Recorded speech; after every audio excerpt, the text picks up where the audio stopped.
শুনতে পেলাম পোস্তা গিয়ে তোমার নাকি মেয়ের বিয়ে। গঙ্গারামকে পাত্র পেলে? জানতে চাও সে কেমন ছেলে? মন্দ নয় সে পাত্র ভালো, রং যদিও বেজায় কালো। তার উপরে মুখের গঠন অনেকটা ঠিক পেঁচার মতন।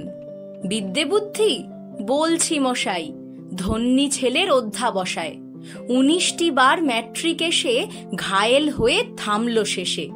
বিষয় আশয় গরিব বেজায়, কষ্টে সৃষ্টে দিন চলে যায়। মানুষ তো নয় ভাইগুলো তার, একটা পাগল একটা গোয়ার। আরেকটি সে তৈরি ছেলে, জাল করে নোট গেছেন জেলে। কনিষ্ঠটি তবলা বাজায়, যাত্রা দলে 5 টাকা পায়। গঙ্গারাম তো কেবল ভোগে পিলের জ্বর আর পাণ্ডু রোগে।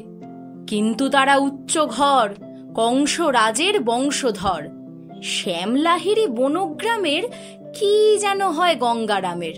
যা হোক, এবার পাত্র পেলে, এমন কি আর মন্দ ছেলে।